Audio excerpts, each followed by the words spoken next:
Halo, selamat pagi Bapak semua. Perkenalkan, saya Dahna Marta, Technical Analyst BRI DS.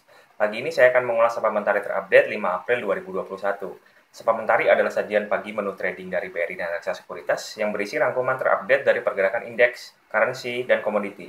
Terdapat pula update berita dan rekomendasi saham yang menarik secara teknikal yang dapat dijadikan referensi untuk mengambil keputusan dalam melakukan transaksi saham.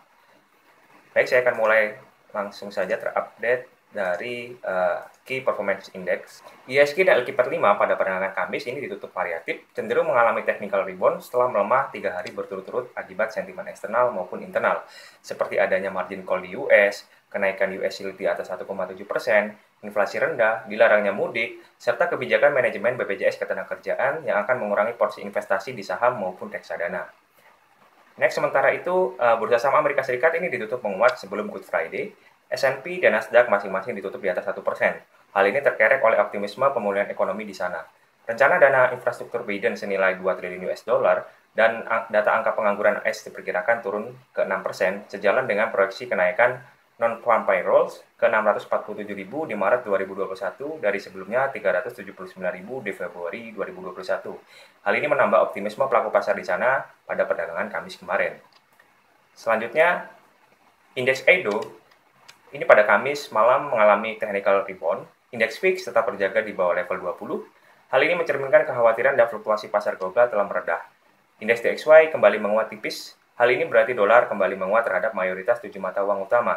Namun kita bisa perhatikan dan waspada DXY dalam tren menguat sepanjang tahun ini. Berarti terdapat potensi rupiah kita akan mengalami tren pelemahan.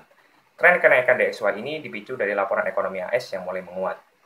Selanjutnya, bursa saham ASEAN dan regional mayoritas ditutup menguat pada Kamis.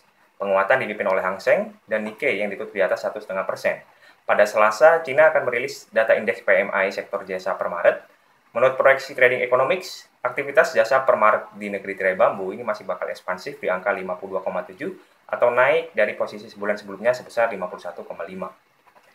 Selanjutnya, update currency and bond yield. USD/IDR melemah pada Kamis dan melewati level psikologis 14.500. Hal ini akibat dari tren penguatan yield Indonesia 10-year dan tren penguatan US 10-year sehingga ini terus memicu capital outflow di instrumen keuangan kita. Dan kita bisa perhatikan juga yield treasury kita ini kembali naik 1% dan US 10-year juga masih dalam tren penguatan bahkan naik 2% kemarin. Hal ini berpotensi membuat rupiah kita akan tertekan. Lalu G3 currency cenderung bergerak variatif, Euro USD mengalami pelemahan sejalan dengan penguatan indeks DXY. Selanjutnya update hard and soft commodity. Komoditas metal mayoritas mengalami penguatan dipimpin oleh nikel yang naik 2%. Hal ini dapat memicu pergerakan positif pada saham komoditas metal hari ini.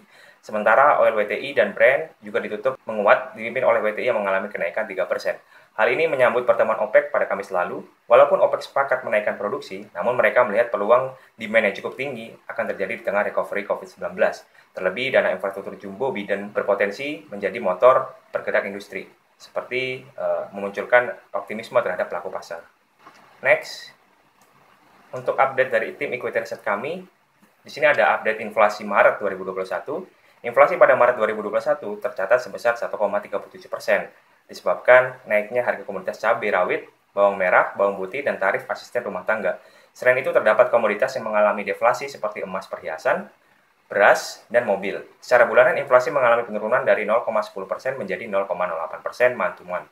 Perkembangan inflasi inti pada Maret 2021 sebesar minus 0,02% month-to-month atau 1,21% year-on-year cukup rendah dibandingkan inflasi inti Februari 2020.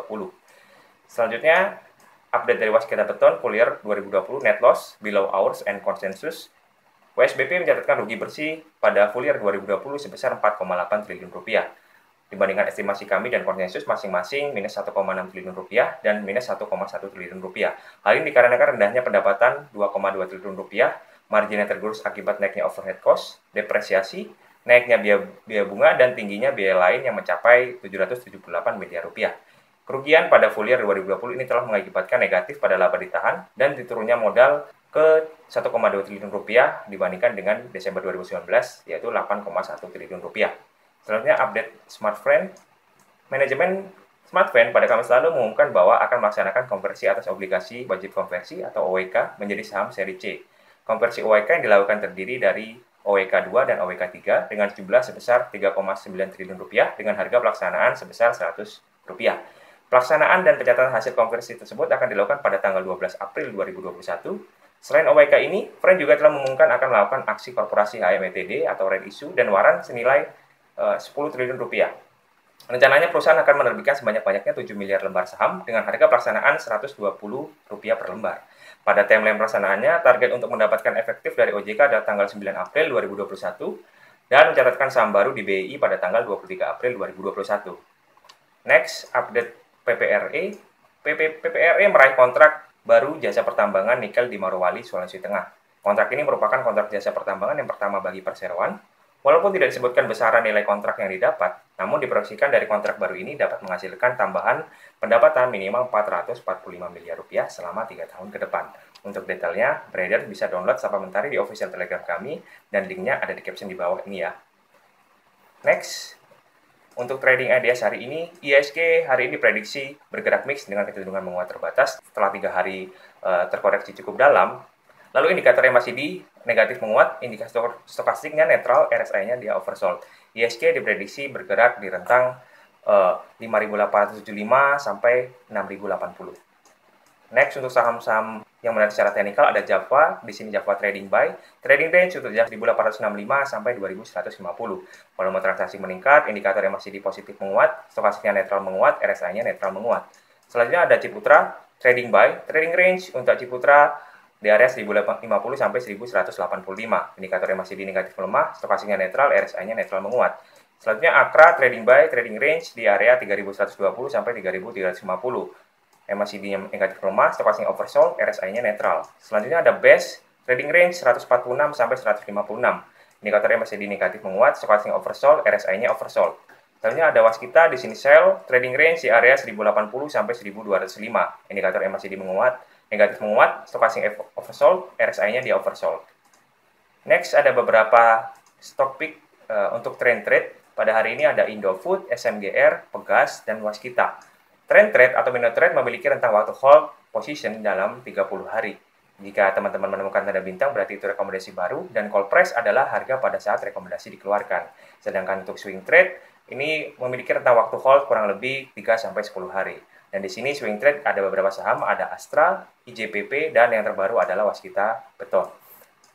Lalu ada rekomendasi day trade, ada 15 saham, 9 saham call buy, dan sisanya call sell, mulai dari Java, Cetra, Akra, hingga BRPT, dan Beton. Demikian ulasan Sapa Mentari pada pagi hari ini. Terima kasih. Happy trading traders!